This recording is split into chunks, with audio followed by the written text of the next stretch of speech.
এই সূরাটা মক্কাতুল মুকাররমাতে নাজিল হওয়ার কিছু প্রেক্ষাপট আছে।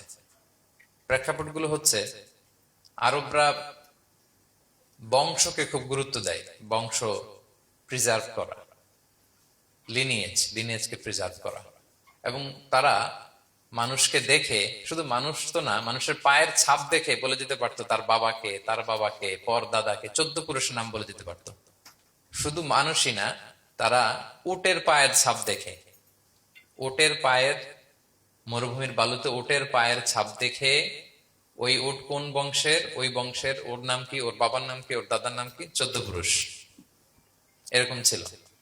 এবং তারা, দুজন মানুষকে যদি ঢেকে রাখা হয় সারা শরীর, শুধু পায়ের একেবারে শেষের দিকের ছোট আঙ্গুল দেখে, এটাকে ইলমুল কিয়াফা বলে, ওই ছোট আঙ্গুলের শেপ দেখে ওরা বলে দিতে পারতো সে কোন বংশের, তার বাবার নাম কি, দাদার নাম কি, 14 পুরুষ। তারা এই লিনিয়েজকে প্রিজার্ভ করতো আর কি এইভাবে। এবং এই বংশ পরিক্রমা মুখস্থ করা, জানা, জিজ্ঞেস করা, এটাকে গুরুত্ব দিত। তো তারা আল্লাহকেও আমাদের মতো এরকম একজন সত্তা ভেবে আল্লাহ হাবিব সাল্লাল্লাহু আলাইহি ওয়াসাল্লামকে জিজ্ঞেস করতেছে যে, ইদান খালাকাল্লাহু কুল্লা শাই ফামান খালাকাল্লাহ। মুহাম্মদ, তুমি তো বলো যে আল্লাহ নাকি সব সৃষ্টি করেছে, তো আল্লাহকে কে সৃষ্টি করেছে? অথবা বলো যে আল্লাহর বাবাকে, আল্লাহর দাদাকে, আল্লাহর পরদাদাকে, আল্লাহর বংশটা বলো। তো তখন তাদের এই প্রশ্নের জবাবে আল্লাহ তাআলা সূরাতুল ইখলাস নাজিল করেন যে, কুল হু আল্লাহু আহাদ। হে নবী, আপনি বলুন আল্লাহ হচ্ছেন এক, অদ্বিতীয়, ইউনিক, অ্যাবসলিউট। আল্লাহুস সামাদ, তিনি হচ্ছেন সামাদ, তিনি কারোর প্রতি নির্ভরশীল নন, অমুখাপেক্ষী। লাম ইয়ালিদ ওয়া লাম ইউলাদ, তিনি কাউকে জন্ম দেনও নাই, আবার তিনি কারো কাছ থেকে জন্ম নেনও নাই। ওয়া লাম ইয়াকুল লাহু কুফুয়ান আহাদ, তার সমকক্ষ, তার মতো, তার সিমিলার মহাবিশ্বে দ্বিতীয় কেউ নাই। সুবহানাল্লাহ।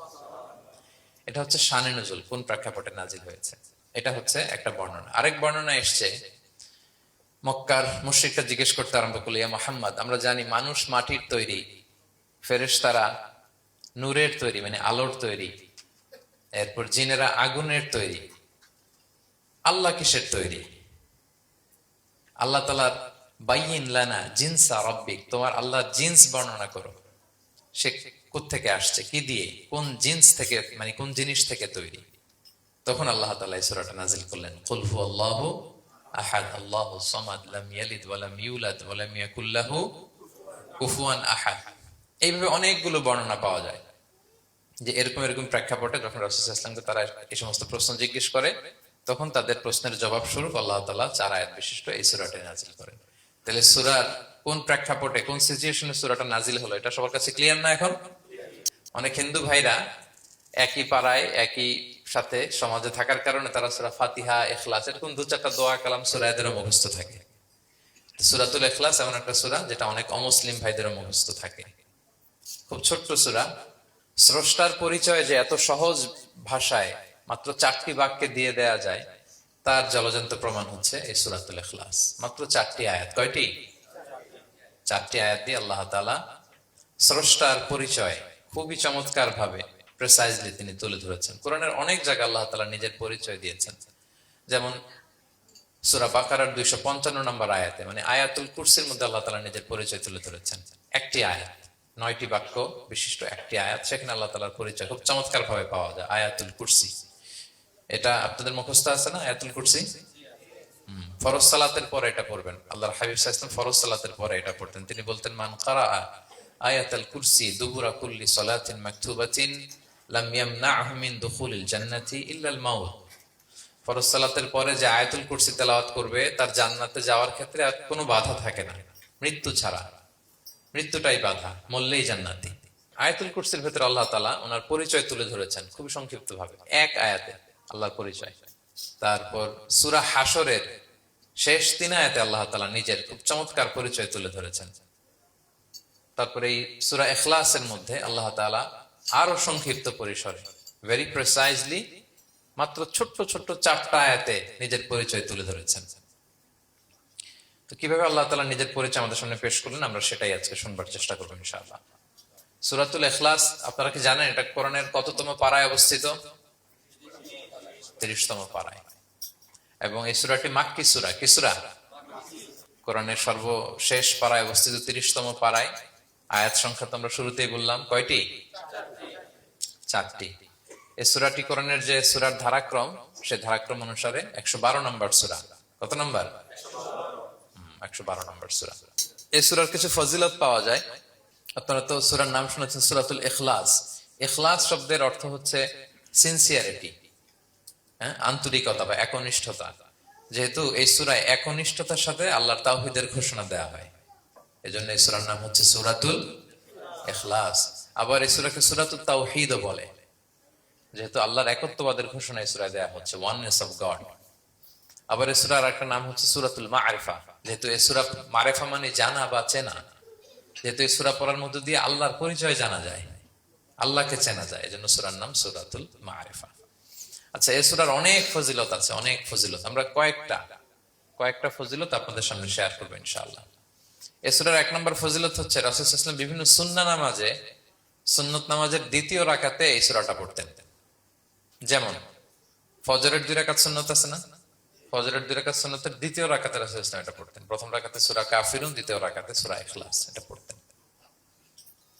মাগরিবের নামাজের যে সুন্নাত, সেই সুন্নাতেরও দ্বিতীয় রাকাতে আল্লাহর হাবিব সাল্লাল্লাহু আলাইহি ওয়াসাল্লাম এই সূরাটা পড়তেন। তাওয়াফ করার পরে 2 রাকাত নামাজ পড়তে হয়, জানেন? ওই 2 রাকাত নামাজে রাসূল সাল্লাল্লাহু আলাইহি ওয়াসাল্লাম প্রথম রাকাতে সূরাতুল কাফিরুন, দ্বিতীয় রাকাতে সূরাতুল ইখলাস পড়তেন। বিতিরের সালাতের শেষ রাকাতে আল্লাহর হাবিব সাল্লাল্লাহু আলাইহি ওয়াসাল্লাম সূরাতুল ইখলাস পড়তেন। এই মর্মে অনেকগুলো হাসান হাদিস আছে। তাহলে কখন কখন সূরাতুল ইখলাস পড়তেন রাসূল সাল্লাল্লাহু আলাইহি ওয়াসাল্লাম, কোন নামাজে? ক্লিয়ার না? ফজরের 2 রাকাত সুন্নত নামাজের শেষের রাকাতে, মাগরিবের 2 রাকাত সুন্নত নামাজের শেষের রাকাতে, তাওয়াফের পরে যে 2 রাকাত পড়তে হয় শেষের রাকাতে, বিতিরের সালাতের শেষ রাকাতে। এই সূরাটাকে আল্লাহর হাবিব সাল্লাল্লাহু আলাইহি ওয়াসাল্লাম সুলুসুল কোরআন বলেছেন, 1/3 অফ দা কিতাব। কোরআনের 3 ভাগের 1 ভাগ। সূরাতুল ইখলাস তা'দিলু সুলুসাল কোরআন। সূরা ইখলাস হচ্ছে কোরআনের 3 ভাগের 1 ভাগ। তার মানে আপনি যদি একবার সূরা ইখলাস পড়েন, কয় পারা তেলাওয়াতের সওয়াব? 2 বার পড়লে, 3 বার পড়লে, 3 বার পড়লে 1 খতম কোরআনের সওয়াব। আলহামদুলিল্লাহ। কেউ কেউ বলেন যেহেতু আল্লাহর একত্ববাদের কথাবার্তা কোরআনে 1/3 মানে 1/3 জুড়ে আছে, সেহেতু সূরাতুল ইখলাস সুলুসুল কোরআন মানে হচ্ছে যে কোরআনের 3 ভাগের 1 ভাগে আল্লাহ যা নিয়ে কথা বলেছে সূরাতুল ইখলাসের ভিতরেই সেটা সংক্ষেপে চলে আসছে। এজন্য এটাকে বলা হয় 1/3 অফ দা বুক, কোরআনের 3 ভাগের 1 ভাগ। এটার আরেকটা, এই হাদিসটা মুতাওয়াতির হাদিস। সূরাতুল ইখলাস তা'দিলু সুলুসাল কোরআন, এটা এমন সংখ্যক, বেশি বেশি সংখ্যক সাহাবী প্রতিটি জেনারেশনে বর্ণনা করেছে, সাহাবী, তাবি। এই হাদিসের ব্যাপারে কোনো ডাউট তৈরি হয় না, কোনো সাসপিশন তৈরি হয় না। খুবই ভ্যালিড এই হাদিসটা, যেটা কোরআনের 3 ভাগের 1 ভাগ। আচ্ছা, আল্লাহর হাবিব সাল্লাল্লাহু আলাইহি ওয়াসাল্লাম আরেকটা হাদিসে এসেছে, এক সাহাবীকে কোবা পল্লীতে ইমাম করে পাঠিয়েছেন। মদিনা মসজিদে নববীর পাশে একটা মসজিদ আছে, মসজিদে কোবা, সেই মসজিদের ইমাম করে এক সাহাবীকে পাঠিয়েছেন। ওই সাহাবীর একটা অভ্যাস ছিল, উনি প্রত্যেক রাকাতে সূরা ফাতিহার পরেই আগে সূরা ইখলাস পড়তেন। ধরেন প্রথম রাকাতে সূরা ফাতিহার পরে ইখলাস, এরপর একটা সূরা পড়তেন। দ্বিতীয় রাকাতে সূরা ফাতিহার পরে আবার সূরা ইখলাস, এরপর একটা সূরা পড়তেন। ধরেন যে জুমার নামাজ 2 রাকাত, উনি ফাতিহার পরে প্রথমে কোন সূরাটা পড়ে নিতেন, এরপরে অন্য যে কোনো একটা সূরা। দ্বিতীয় রাকাতে সূরা ফাতিহার পরে কোন সূরাটা প্রথমে পড়ে নিতেন? ইখলাসের। এটাই ওনার স্বভাব। প্রত্যেক নামাজে যদি কোনো ইমাম সাহেব শুধু সূরা ইখলাস পড়ে, একটু খারাপ লাগবে না আমাদের? ওনার মুসল্লিদেরও তাই লেগেছে। ওনারা জিজ্ঞেস করলেন, তুমি এটা কেন করো?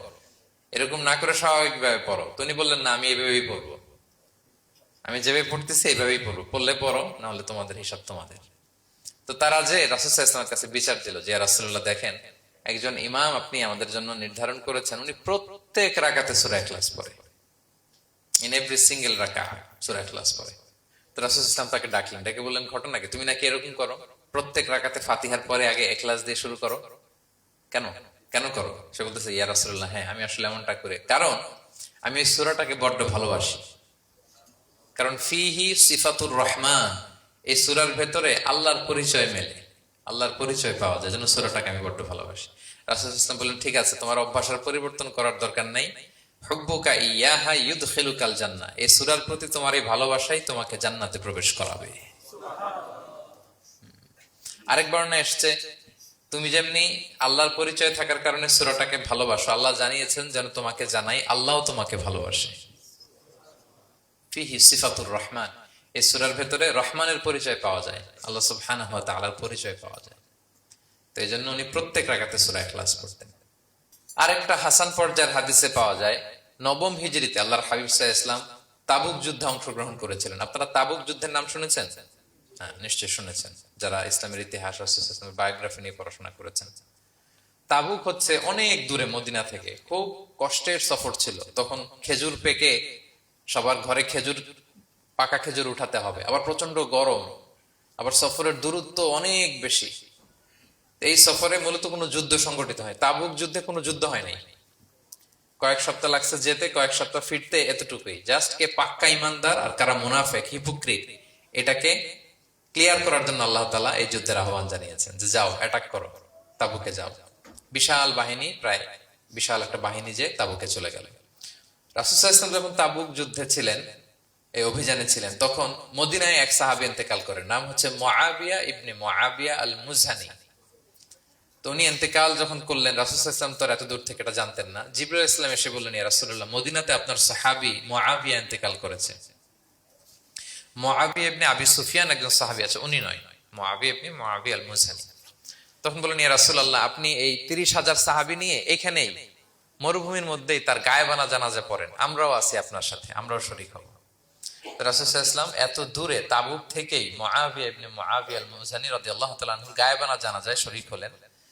এই গায়েবানা জানাজায় সাহাবাদের সাথে ফেরেশতারাও শরীক হয়েছিলেন, দুই কাতারে, পেছনে দুই কাতার, প্রতি কাতারে ৭০,০০০ ফেরেশতা। জানাজা শেষে, দোয়া শেষে আল্লাহর হাবিব সাল্লাল্লাহু আলাইহি ওয়াসাল্লাম বললেন যে, জিবরিল, ঘটনা কি? মুআবিয়ার এত স্ট্যাটাস, এত মর্যাদা, কি কারণে তুমি দুই কাতারে ৭০,০০০ হলে ১,৪০,০০০ বিশাল ফেরেশতাদের বহন নিয়ে তুমি জানাজায় জয়েন করলে, কারণ কি? কি তার মর্তবা? জিবরাইল ইসলাম বললেন, ইয়া রাসূলুল্লাহ, আপনার সাহাবী মুআবিয়ার বৈশিষ্ট্য ছিল তিনি কাইমান আও কাঈদান, দাঁড়িয়ে অথবা বসে, মাশিয়ান আও রাকিবান, আরোহণ অবস্থায় অথবা চলন্ত অবস্থায়, উঠতে বসতে চলতে ফিরতে সব সময় সে পড়তে থাকতো কুল হুয়াল্লাহু আহাদ আল্লাহুস সামাদ লাম ইয়ালিদ ওয়া লাম ইউলাদ ওয়া লাম ইয়াকুল লাহু কুফুয়ান আহাদ। এই সূরাটা ছিল তার ডেইলি ওজিফা, সব সময় উঠতে বসতে চলতে ফিরতে কোন সূরা পড়তো? সূরা ইখলাস পড়তো। এজন্য আল্লাহ তাআলার আদেশে আমরা ১,৪০,০০০ ফেরেশতা নিয়ে তার জানাজায় শরীক হয়েছে। সুবহানাল্লাহি ওয়া বিহামদিহি। তাহলে বুঝতে পারতেছেন এই সূরার মর্তবা কতটা পছন্দনীয় সূরা আল্লাহর কাছে। যদিও ছোট আয়াত, কয়টা?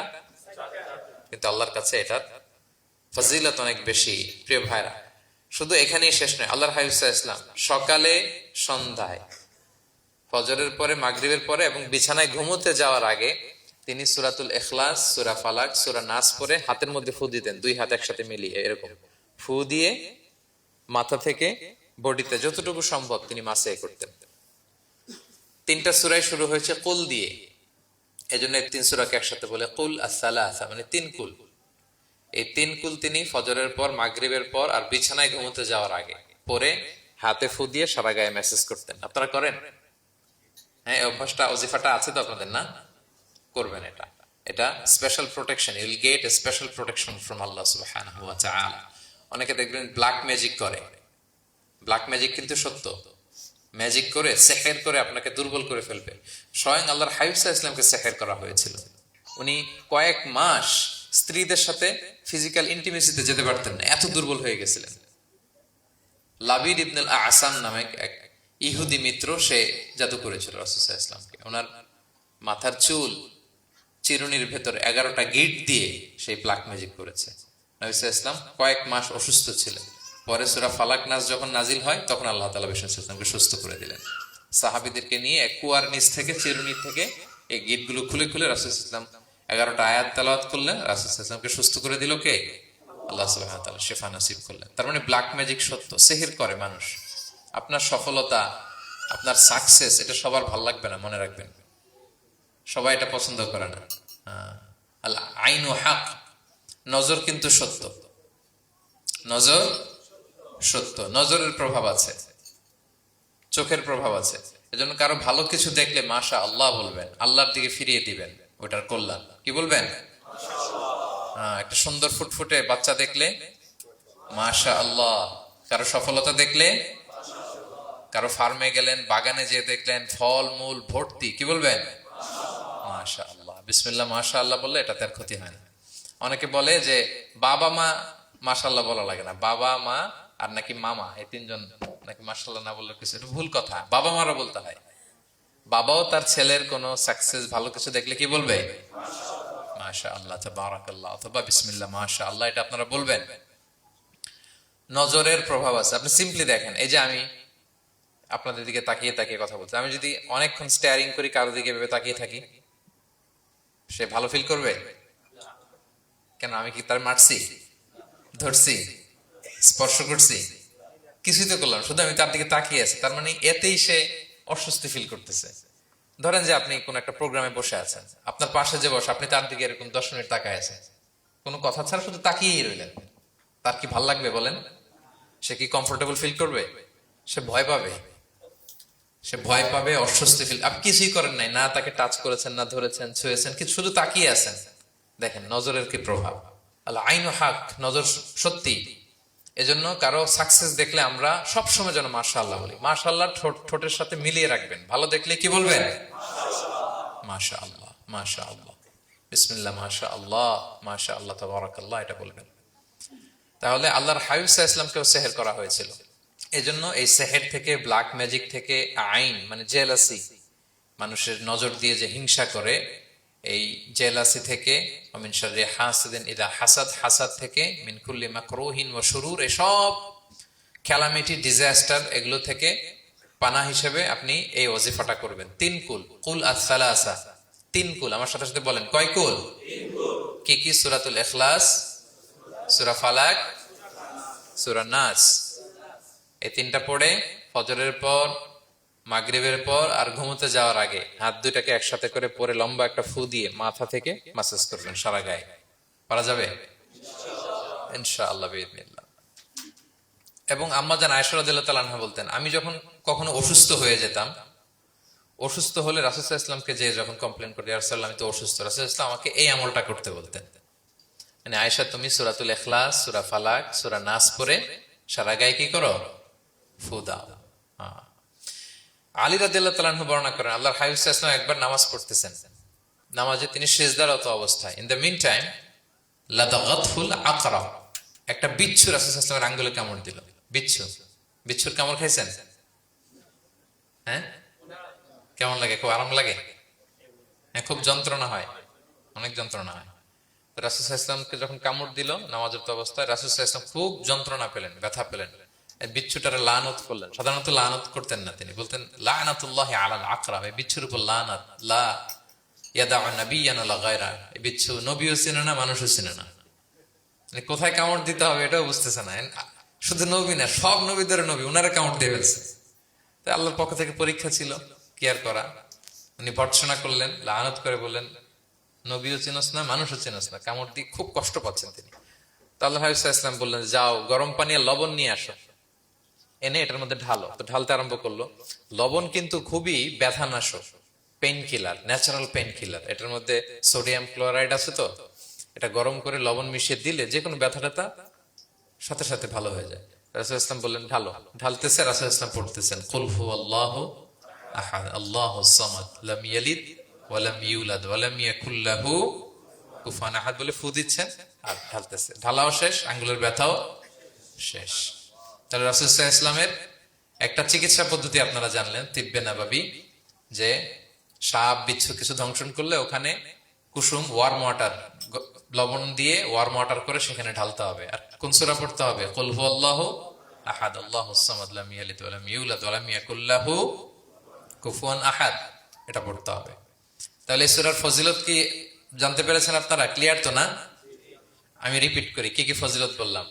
রাসূল সাল্লাল্লাহু আলাইহি ওয়াসাল্লাম ফজরের নামাজের সুন্নাতে, মাগরিবের সুন্নাতে, তাওয়াফের পরের সুন্নাতে, ভিতরের শেষ রাকাতে সূরাতুল ইখলাস পড়তেন। রাসূল সাল্লাল্লাহু আলাইহি ওয়াসাল্লাম সূরাটাকে সুলুসুল কুরআন, 1/3 অফ দ্য কিতাব বলেছেন। কোরআনের কয় ভাগের 1 ভাগ? এবং এক সাহাবীর ঘটনা তো শুনলাম, সে সব নামাজে সূরা ইখলাস পড়তো। মুসল্লিরা কমপ্লেইন করার পরেও সে পড়লো। রাসূল সাল্লাল্লাহু আলাইহি ওয়াসাল্লাম বললেন, কেন পড়ো? বলে যে ফিহি সিফাতুর রহমান, এই সূরায় আল্লাহর পরিচয় আছে, এই সূরাটা পড়তে ভালো লাগে। তো রাসূল সাল্লাল্লাহু আলাইহি ওয়াসাল্লাম বললেন, এই সূরার প্রতি তোমার ভালো লাগাই তোমাকে জান্নাতে নিয়ে যাবে। আরেক বর্ণনায় যে তুমি যেমনি আল্লাহর কারণে সূরাকে ভালোবাসো, আল্লাহও জানিয়েছেন তিনি তোমায় ভালোবাসেন। এরপর মুআবিয়া ইবনে মুআবিয়া আল মুজানির হাদিস শুনলাম, তিনি উঠতে বসতে চলতে ফিরতে সবসময় কোন সূরা পড়তেন? সূরাতুল ইখলাস। ফলে আকাশ থেকে 1,40,000 ফেরেশতা এসে দুই কাতারে 70,000 করে ওনার গায়েবানা জানাজায় অংশগ্রহণ করেছেন। এবার বলেন, এটাকে আপনারা কি ওয়াজিফা বানাবেন? হ্যাঁ, বানাবেন ডেইলি ওয়াজিফা।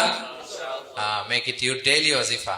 রিসাইট সূরাতুল ইখলাস every day, especially in the morning and evening. তাহলে সূরার ইন্ট্রোডাক্টরি ডিসকাশন শেষ, নাজিলের প্রেক্ষাপট শেষ, ফজিলত শেষ। এবার আমরা সূরায় ঢুকে যাই। কি বলেন? আউযু বিল্লাহি মিনাশ শাইতানির রাজীম, বিসমিল্লাহির রহমানির রহিম। বিতাড়িত শয়তান থেকে আল্লাহর কাছে পানাহ চাই, পরম করুণাময় অসীম দয়ালু আল্লাহর নামে শুরু করছি। আল্লাহ বলছেন, কুল হুয়াল্লাহু আহাদ। হে নবী আপনি বলুন, ওই যে বারবার প্রশ্ন করে, বাইয়িন লানা জিনসা রাব্বিক, তোমার আল্লাহ কি দিয়ে তৈরি? আল্লাহ কি স্বর্ণের তৈরি, না রূপার তৈরি, না কাঠের তৈরি? এভাবেই লিটারালি বলতেছে, আহুয়া মিন যাহাব আও ফিদ্দা আও মিন খাশাব। মুহাম্মদ তোমার আল্লাহ কি স্বর্ণের, না রূপার, না কাঠের? আল্লাহ বলেন, নবী আপনি এটা বলেন। কুল, নবী আপনি বলুন, হুয়াল্লাহু আহাদ। আল্লাহ হচ্ছে এক। তোমরা যেরকম আল্লাহকে ভাবো, আল্লাহ আসলে ওইরকম নয়। আল্লাহর সত্তাটা আমাদের মতো নয়, সৃষ্টিগত সত্তার মতো নয়। আমরা এটাতে প্রায় ভুল করে ফেলি। অনেকে এমন এমন প্রশ্ন করি আল্লাহর সাথে, মনে হয় যেন আল্লাহ আমার একেবারে, আমরা নিজেরা যেরকম ওইরকম। কিন্তু স্রষ্টা যে সৃষ্টি জগতের অনেক ঊর্ধ্বে, এটা আমরা বুঝি না। তিনি সময়ের ঊর্ধ্বে, তিনি স্থানের ঊর্ধ্বে, তিনি কালের ঊর্ধ্বে, সবকিছুর ঊর্ধ্বে। যেমন আমাদের 3টা কাল আছে, হ্যাঁ, অতীত, তারপর বর্তমান, যেটাকে ধরা যায় না, প্রতি সেকেন্ডে ন্যানো সেকেন্ডে এটা অতীত হয়ে যাচ্ছে, আর যেটা সামনে ঘটবে এটা কি? ফিউচার, ভবিষ্যৎ। তা আল্লাহরও কি এরকম অতীত বর্তমান ভবিষ্যৎ আছে? সময়টা আমাদের জন্য, উনি তো সময়ের স্রষ্টা, ওনার সাথে আপনি সময় সেট করতে পারবেন না, উনি সময়ের ঊর্ধ্বে। ফলে উনি এই ইবলিস যে আদেশ ভঙ্গ করা, আদম আলাইসাল্লাম এবং হাওয়া আলাইসাল্লাম পৃথিবীতে আসা, নূহ, দাউদ, হুদ, সালেহ থেকে শুরু করে এই একের পর এক নবী, শেষ নবী, বর্তমান সময়, ভবিষ্যৎ, দাজ্জাল, কিয়ামত, সব তিনি এট এ গ্ল্যান্সে দেখেন, একবারে ওনার চোখের সামনে। আমাদের মতো অতীত বর্তমান ভবিষ্যৎ ওনার নাই। আমরা যেমনি ভাব প্রকাশের জন্য ভাষা লাগে, এই যে আমি বাংলায় কথা বলতেছি আপনারা বুঝতেছেন, মালাইরা যারা মালাইতে কথা বলে, ইংলিশরা ইংরেজিতে কথা, চাইনিজে কথা বলে, ভাষা, উনি ভাষার স্রষ্টা, ফলে ওনার ভাষাও লাগে না। কিন্তু উনি বোঝানোর জন্য একটা ভাষা ইউজ করে আমাদের জন্য সহজ করে দিচ্ছেন। একটা ভাষায় না বললে তো আমরা বুঝবো না, ফলে উনি আরবি ভাষায় কোরআনটাকে নাজিল করেছেন যাতে আমরা বুঝি। কিন্তু উনি ভাষার মুখাপেক্ষী না, ওনাকে সময়, কাল, ভাষা কোনো কিছু দিয়ে বাধা যায় না, উনি সবকিছুর ঊর্ধ্বে, সবকিছুর ঊর্ধ্বে। এবং আল্লাহ কোথায় আছেন আমরা বলি যে আরশের উপরে আছেন, সেখানে ওই এরিয়াটা হচ্ছে লা জামান লা মাকান, ওখানে সময়, তারপর কাল, এগুলো ওখানে যায় না। আল্লাহর সাথে প্রশ্নগুলো একেবারেই অবান্তর। ফলে আমরা যে প্রশ্নগুলো হুট করে না বোঝার কারণে করে ফেলি, যেহেতু আমাদের খুব সীমিত জ্ঞান, ফলে আমরা সৃষ্টির সাথে স্রষ্টাকে গুলিয়ে ফেলি। কিন্তু উনি কিন্তু আমাদের মতো নন। এজন্য আল্লাহ বলেন যে আমাকে জিজ্ঞেস করে যে আমি লোহার তৈরি, না স্বর্ণের তৈরি, না রূপার তৈরি, নাকি পাথরের তৈরি বা কাঠের তৈরি, তুমি বলো, কুল হুয়াল্লাহু আহাদ। হে নবী আপনি বলুন, আমি হচ্ছি এক, একক, অদ্বিতীয়। আরবিতে এক, এক বলতে আরবিতে ওয়াহেদ শব্দ ব্যবহার করে, আহাদ ব্যবহার করা হয় না। ব্যক্তির গুণ হিসেবে কখনো আহাদ ব্যবহার করা হয় না। এটা কেবলমাত্র শুধুমাত্র একমাত্র আল্লাহ তাআলার জন্য ব্যবহার করা হয়, তিনি আহাদ।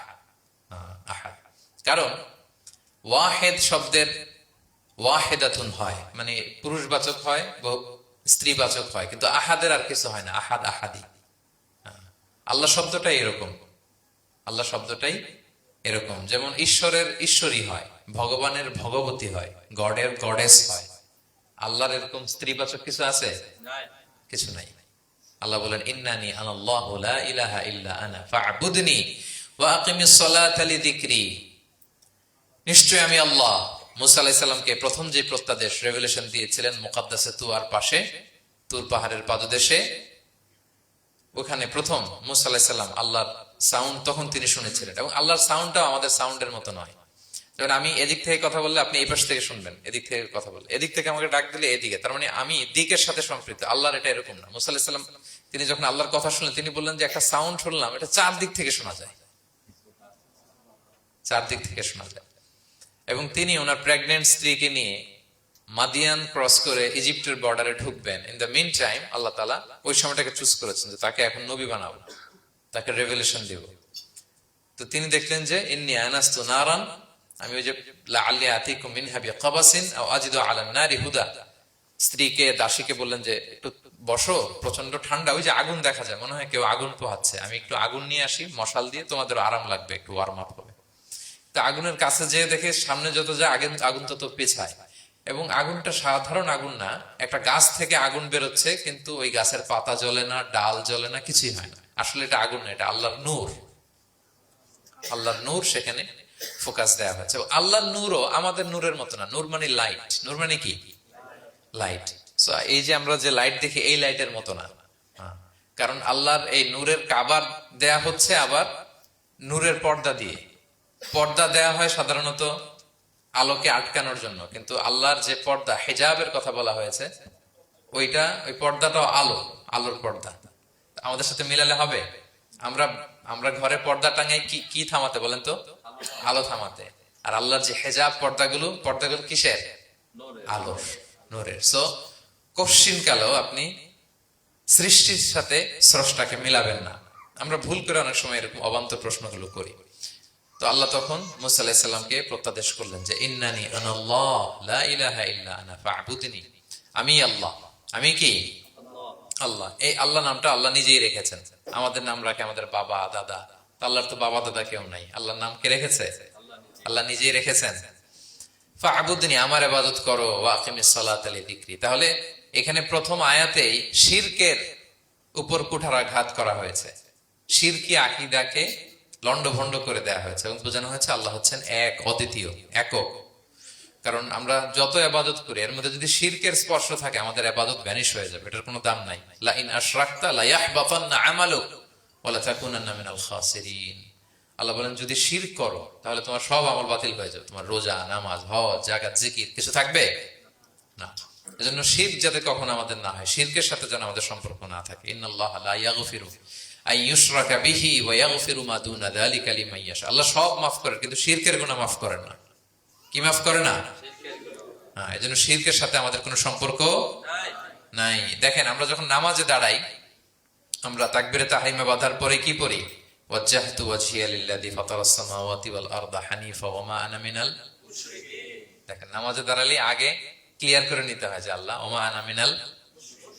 এই যে লক্ষ লক্ষ হাজী সাহেবরা যায় ইজহার রেদা পরে, ওখানে কি পড়ে? লাব্বাইক আল্লাহুম্মা লাব্বাইক লাব্বাইক লা শারীকা লাক।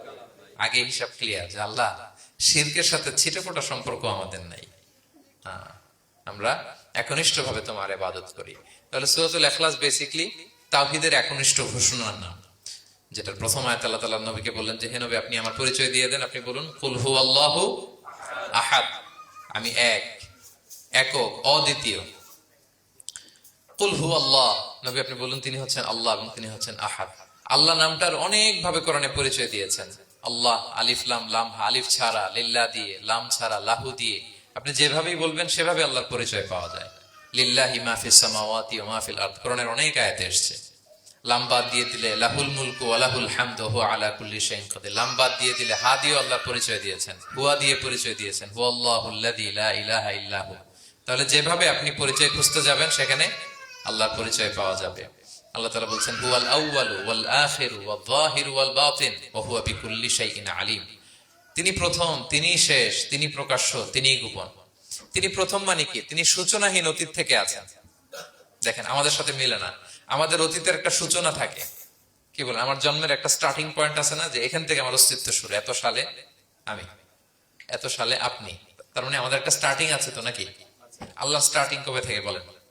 কবে থেকে যে এই সময় থেকে উনি আল্লাহ বলেন? Nobody knows, কারণ হুয়াল আউয়াল, এই আউয়াল মানে এমন শুরু, সূচনাহীন শুরু, এমন শুরু যেটার কোনো কি নাই, সূচনা নাই। আবার সীমাহীন ভবিষ্যৎ পর্যন্ত তিনি থাকবেন। কতদিন তার রাজত্ব, ক্ষমতা, সভরেন্টি, পাওয়ার থাকবে? কতদিন বলেন? সীমাহীন, এটার কোনো শেষ নাই। হুয়াল আউয়াল ওয়াল আখির ওয়াল যাহির ওয়াল বাতিন।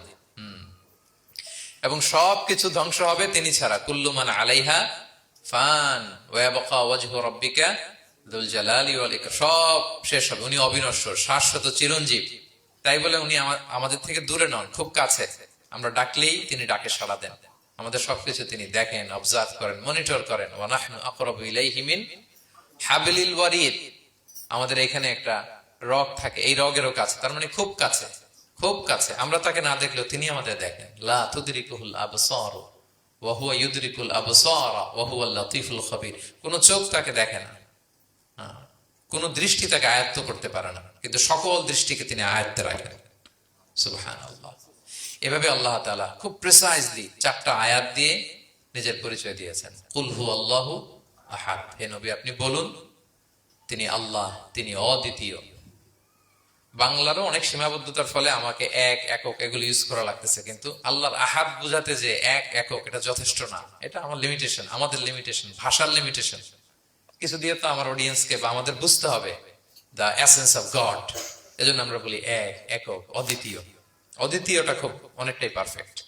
তাহলে তিনি হচ্ছেন আহাদ, এবং এই আহাদের লেসন দেওয়ার জন্য সব নবীরা এসেছে। সব নবীরা একই কথা বলেছেন, আদম আলাইহিস সালাম থেকে শুরু করে বিষ্ণু ইসা ইসলাম পর্যন্ত একই কথা বলেছেন যে ইয়া কওমি ইবুদুল্লাহ মা লাকুম মিন ইলাহিন গায়রু আফালা তাআকিলুন। হে আমার জনপদের লোকেরা, কি হলো তোমরা এত কিছুর ইবাদত করো, দাসত্ব করো, তোমরা ইবাদত করবে এক সত্তার, তিনি কে? মা লাকুম মিন ইলাহিন গায়রু, তিনি ছাড়া কোনো ইলাহ তোমাদের নেই। তাহলে এই যে ওয়াননেস অফ গড, স্রষ্টা যে একজন, এই কনসেপ্টটাকে ক্লিয়ার করবার জন্যই এত এত নবীরা পৃথিবীতে হাজির হয়েছেন। তাহলে আল্লাহর চমৎকার একটা নাম জানলাম আমরা, আহাদ। কি নাম? মজার ব্যাপার হচ্ছে এই নাম কোরআনে আর কোথাও নাই। আহাদুন শব্দ যেটা আছে এটা অন্য অর্থে, এক, এক অর্থে আর কি, কিন্তু আল্লাহর আহাদ কোরআনে শুধু এই সূরাতেই এসেছে। আল্লাহর আহাদ নামটা শুধু এই সূরাতেই এসেছে, আহাদ, আহাদ। আপনারা বেলাল রাদিয়াল্লাহু তাআলা আনহুর ঘটনা জানেন যে উমাইয়া ইবনে খালাফ খুব পাষণ্ড মাওলা ছিল ওনার, মনিব। এমন কোন অত্যাচার নাই যে ঈমান আনার কারণে বেলাল রাদিয়াল্লাহু তাআলার উপর করা হয়নি। পিটানো, চাবুক মারা, টানা হেচড়া করা, উত্তপ্ত মরুভূমিতে। যারা হজ উমরা করতে গিয়েছেন তারা তো দেখেছেন মরুভূমির বালু, ওখানে কত গরম, চাল ছেড়ে দিলে মুড়ি হয়ে যাবে, খই হয়ে যাবে। ওই উত্তপ্ত গরম বালুতে বেলাল রাদিয়াল্লাহু তাআলা আনহুকে শুইয়ে পেটের উপরে পাথর রেখে দেওয়া হয়েছিল। তখন তিনি আল্লাহর একত্ববাদের ঘোষণা এই শব্দটা দিয়ে করেছেন। অস্ফুট কণ্ঠে উনি বারবার বলছিলেন আহাদ, আহাদ, আহাদুন, আহাদ। তো আল্লাহ তাআলার এই নামটা, আহাদ নামটা, এই সূরা ছাড়া কোরআনের অন্য কোথাও আসেনি। তাহলে প্রথম আয়াতটা কি? কুল হুয়াল্লাহু। হে নবী, তারা জিজ্ঞেস করে আমার বংশ কি, বাপদাদা কই, কাঠের না মাটির না লোহার না সোনার, আপনি বলুন কুল হুয়াল্লাহু, তিনি এক, অদ্বিতীয়। আল্লাহুস সামাদ, তিনি হচ্ছেন সামাদ। আল্লাহর আরেকটা নাম আস-সামাদ, আল্লাহুস সামাদ। সামাদ শব্দের অনেকগুলো অর্থ পাওয়া যায়। সামাদের একটা মিনিং হচ্ছে যার উপরে আর কারো কোনো স্ট্যাটাস বা মর্যাদা নাই। আরবিতে বলে মানতাহা ইলাইহি সুগদাদু ওয়া শারাফ, মর্যাদা, স্ট্যাটাস, যত শীর্ষে পিকে যেতে পারে ওইটার নাম হচ্ছে সামাদ, এর উপরে নাই। সামাদের আরেকটা অর্থ হচ্ছে যে পরনির্ভরশীল নয়, মানে তার কারো উপর নির্ভর করা লাগে না, সে স্বয়ং সম্পূর্ণ। আচ্ছা, পৃথিবীতে এমন কারো নাম বলেন তো যে কোনো দিন কোনো কিছুতে কোনো কাজে অন্যের মুখাপেক্ষী হওয়া লাগে নাই, সে একা একা আত্মনির্ভরশীল, স্বয়ং সম্পূর্ণ। এরকম একজনের নাম বলেন, আছে? কেউ নাই। কোনো না কোনো ভাবে আপনি পাওয়ারফুল কারো কথা বলবেন, এত আরো নির্ভরশীল, এরা রাস্তা দেখায় না দিলে চলতেও পারে না, কোন দিকে যাইতে হবে এটা বলার জন্য 10 জন থাকে, এর ওয়াশরুমে নিয়ে যেতে হয় 10 জনের, এর এই সাপোর্ট, ওই সাপোর্ট, এই প্রোটোকল, অনেক কিছু, এর লোক লাগে আরো বেশি। তার মানে সাহায্য ছাড়া চলতে পারে এমন কোন সত্তা পৃথিবীতে নাই। একটা সত্তা যার কারো কোনো সাহায্য লাগে না, যার কারোর প্রতি কোনো নির্ভরতা নাই, কারো কাছে ঠেকা নাই, গোটা বিশ্ব তার কাছে ঠেকা, তিনি কে? তার নাম সামাদ। তার নাম কি? আল্লাহুস সামাদ, অমুখাপেক্ষী, অ্যাবসলিউটলি ইন্ডিপেন্ডেন্ট। কখনো কোনো কাজে তার কারো কাছে যেতে হয় না, কারো উপর ভরসা করতে হয় না, কারো প্রতি তার কোনো ঠেকা নাই। সব গোটা দুনিয়া তার কাছে ঠেকা, তার কাছে ফরিয়াদ করে, তার দিকে ঝুঁকে পড়ে আসতে বাধ্য। ওই সত্তার নাম হচ্ছে সামাদ। সামাদ ক্লিয়ার সবার কাছে? আল্লাহ তাআলা বলছেন ইয়া আইয়ুহান নাসু আনতুমুল ফুকারাউ ইলাল্লাহ ওয়াল্লাহু হুয়াল গনিয়ুল হামিদ। ওহে মানুষেরা, তোমরা হচ্ছে ফকির।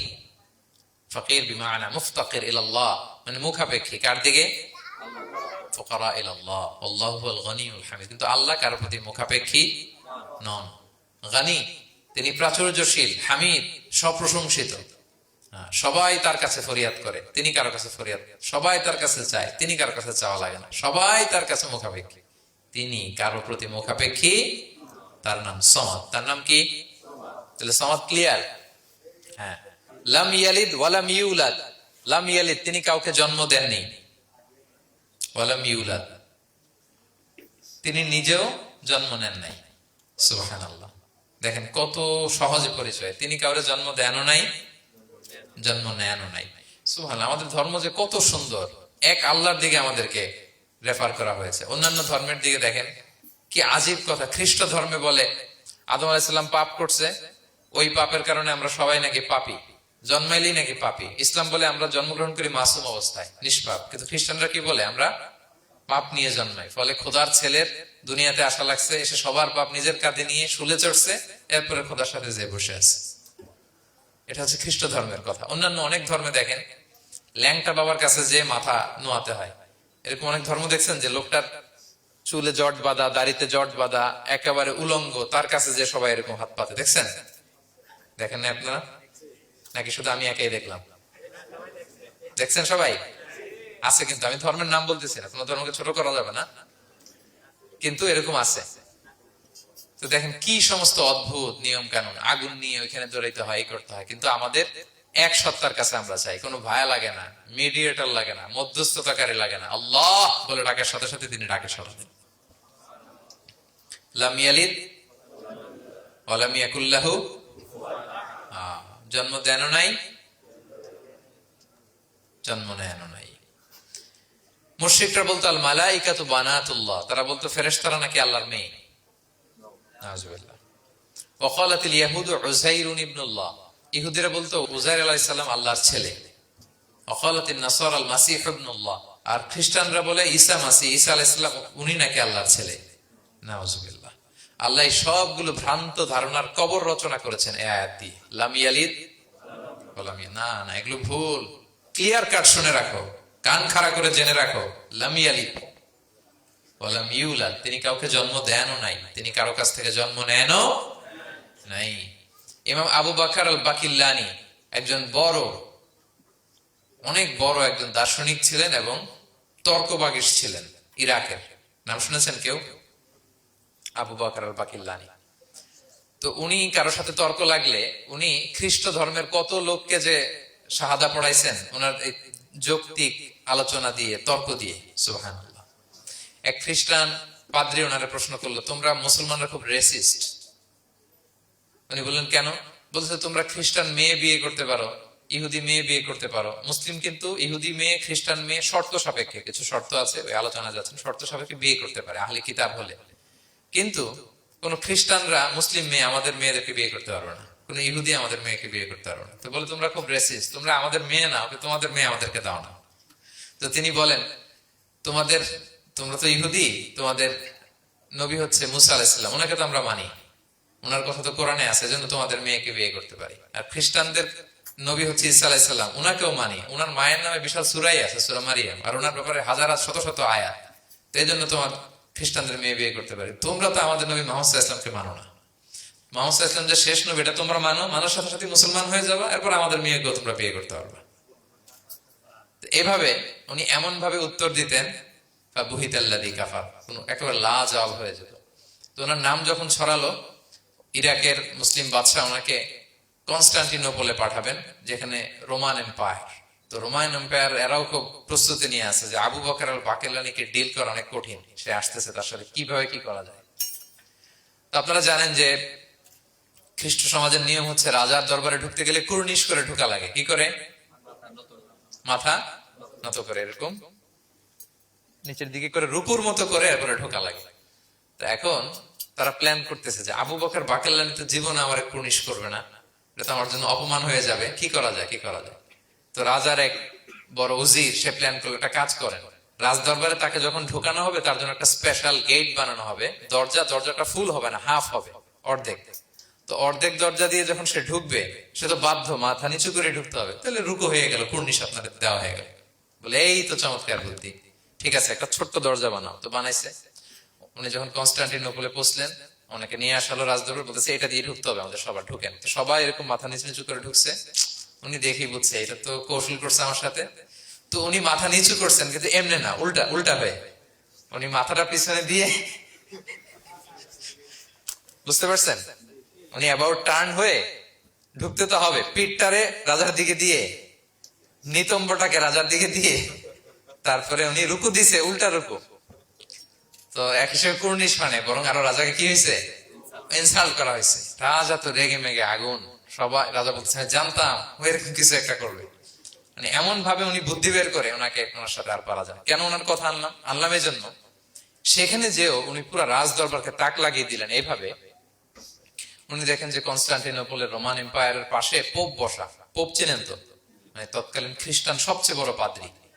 তিনি যে বলতেছে কাইফা হালুক ইয়া কাহানাতুল মা'বাদ ও কাইফাল আহল ও কাইফাল আওলাদ, যে বলতেছে আরে সম্মানিত পোপ, আপনি কেমন আছেন, আপনার বউ কেমন আছে, আপনার সন্তান কেমন আছে। এই কথা শুনে রাজা রেগে মেগে আগুন। এই আবু বকর বললেন, এত বড় সাহস, তুমি জানো না উনি পোপ? পোপদের বিয়ে করা নিষেধ, তারা এত পবিত্র, তাদের স্ত্রী হয় না, তাদের স্ত্রী হয় না, তাদের সন্তান হয় না। একজন পবিত্র সত্তার সন্তান থাকে কি করে, স্ত্রী থাকে কি করে, তারা আমাদের পোপ। তা আবু বকর আল বাকিল্লানি বলে, আপনাদের পোপের যদি স্ত্রী থাকলে ইজ্জত চলে যায়, সন্তান থাকলে সম্মান ক্ষুণ্ণ হয়, তাহলে আপনারা ঈসা আলাইহিস সালামকে আল্লাহর সন্তান কি করে বানান, মেরিকে আল্লাহর স্ত্রী কি করে বানান। সুবহানাল্লাহ। আল্লাহর সাথে আপনারা বউ সেট করতে পারেন, আল্লাহর সন্তান সাব্যস্ত করতে পারেন, কিন্তু আপনার পোপকে জিজ্ঞেস করলাম আপনার স্ত্রী কেমন আছে, আপনার বউ কেমন আছে, আপনার রেগে মেগে আগুন। এই কথা শুনে ওই ওদিকে যারা আছে সব শাহাদা পড়ে মুসলমান হয়ে গেছে। এরকম অনেক লোক ওনার বুদ্ধিমত্তা দেখে শাহাদা পড়ে পড়ে মুসলমান হয়ে গিয়েছে। এজন্য আল্লাহ তাআলা এই যে শিরকি আকীদার উপর কুঠারাঘাত করে তিনি বললেন লাম ইয়ালিদ ওয়া লাম ইউলাদ, তিনি জন্ম দেনও নাই, জন্ম নেনও নাই। ওয়া লাম ইয়াকুল লাহু কুফুয়ান আহাদ। এই কুফু শব্দটা আল্লাহর জন্য যে ব্যবহার হয়েছে কোরআনে আর কোথাও নাই। এক হচ্ছে আহাদ, আর এই কুফু আর কোথাও নাই। আল্লাহ বলেন ওয়ালাম ইয়াকুল লাহু কুফুয়ান আহাদ, তার সমকক্ষ কেউ নাই। আল্লাহর মতো similar, nothing is similar to him, equivalent to him. আল্লাহর মতো সিমিলার কিচ্ছু নাই। তাহলে আল্লাহ কার মতো? আল্লাহ আল্লাহর মতো। আল্লাহ কার মতো? আল্লাহর মতো। অন্য আয়াতে আল্লাহ তাআলা বলছেন লাইসা কামিসলিহি শাই, তার মতো কেউ নাই, তিনি তার মতো। তাহলে আল্লাহ কার মতো? আল্লাহর মতো। ওয়ালাম ইয়াকুল লাহু কুফুয়ান আহাদ, তার মতো কেউ নাই, তিনি তার মতো। তাহলে এই চার আয়াতে আল্লাহর পরিচয় পাইছেন আপনারা? তিনি এক, অদ্বিতীয়, তিনি অমুখাপেক্ষী, কারো কাছে হাত পাততে হয় না, সব হাত পেতে থাকে তার দরবারে। তিনি জন্ম দেনও নাই, জন্ম নেনও নাই, তার মতো কেউ নাই। তো তাহলে আল্লাহর মতো কেউ নাই। আল্লাহ কার মতো? আল্লাহর মতো। তাহলে সূরাতুল ইখলাস ক্লিয়ার হয়েছে সবার? আল্লাহ নিজের পরিচয় দিলেন, তিনি এক, অদ্বিতীয়, তার কাছে চাইতে হয়। আমরা ফরিয়াদ করব কার কাছে? বিপদে আপদে, যে কোনো বিপদে ক্রাইসিসে পড়লেই কি করবেন? কার কাছে শেয়ার করবেন? নাকি ফেসবুকে শেয়ার করবেন? আমরা বিপদে পড়লে কোথায় শেয়ার দিয়ে দেই? প্রথমেই আমাদের শেয়ার দেওয়ার জায়গা কই? কিন্তু আসলে শেয়ার করতে হবে কার কাছে? প্রথমে আল্লাহর কাছে বলুন। তিনি আপনাকে বিপদ মুক্ত করতে পারেন, তিনি আপনাকে শান্ত করতে পারেন, আপনার অস্থিরতা দূর করতে পারেন, তিনি কেবল আপনাকে সফলতা দিতে পারেন, আর কেউ পারে না। এজন্য ফরিয়াদের হাত যেন আমরা তার দরবারে উঠাই। আল্লাহ তাআলা আমাদের সবাইকে কথাগুলো বোঝার, আমল করার তৌফিক দান করুন।